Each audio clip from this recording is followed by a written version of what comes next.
Hello, welcome friends. Today, the topic of my discussion is Carceral archipelago, a concept given and developed by Michel Foucault. In my previous video, I have discussed Foucault's concept on body. Let's start today's video. Archipelago, used by Foucault, refers to Alexander Solzhenitsyn's book, The Gulag Archipelago, an experiment in literary investigation. The Gulag Archipelago was about the Soviet carceral system of forced labor. The book described the Russian Gulags' vast network of dozens of camps and hundreds of labor colonies scattered across the Soviet Union. The Gulag Archipelago, written between 1958 and 1968, was first published in English in 1974. The book was based on Solzhenitsyn's own experience as a prisoner. The concept developed in Foucault's book Discipline and Punish, The Birth of the Prison, published in 1975. In 1993, the international criminologist Niels Christie, who was one of the first to warn of the dangers of the alarming growth and danger of the crime control industry in the United States, compared the size and scope of the industry to Western-style gulags. The concept of a carceral archipelago was first used by the French historian and philosopher Michel Foucault in his Surveiller et Punir, published in 1975. Carceral archipelago was to describe the modern penal system embodied by the penal institution at Mitraille in 1970s in France. Carceral archipelago means a prison consisting of a series of islands. The concept of a carceral archipelago appears in Foucault's work on surveillance systems and their technologies over modern societies and its practice of social control and discipline over its population in all areas of social life. The phrase combines the adjectives like carceral and archipelago. Carceral means that which is related to jail or prison.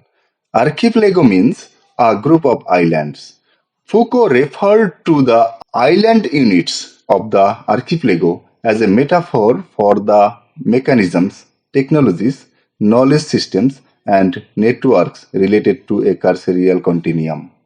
Foucault uses carceral archipelago metaphor for a group of interrelated islands to represent the way in which a form of small system is physically dispersed, at the same time covers the entirety of society. This geographic metaphor provides an approach to conceptualize medicalized subjectivity. It illuminates the multiple points from which the power of medical knowledge and expertise are exercised. These forms of power are internalized in the process of the constitution of the self and is circulating throughout the social landscape. To understand the medicalization, we must not conceptualize this as a monolithic, statistic system, not a pre-established set of relations.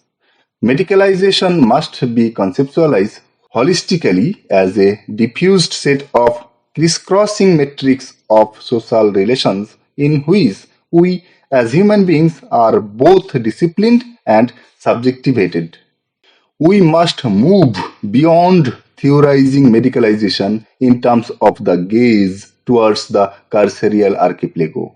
In order to understand that move, the discussion begins with panopticism to show how the individual internalizes the medical gaze in the process of constitution of the self, through which norms and regulations are deployed against individuals. Foucault's concepts of normal or abnormal draws out how the medical gaze judges the normality of individuals. Highlighting the metaphor here provides a concrete example to theorize how power is constantly circulating not as an all-seeing eye or unified field of vision imposing itself, but through a multiplicity of constantly changing field of forces of social life, like cultural, social, political, economic, etc. In an interview, while discussing the relationship between geography and power, Foucault emphasized a particular geographical point. Carceral archipelago is used by Foucault as a metaphor for how power relations operate in modern societies as simultaneously multiple and dispersed, and yet form a complex system.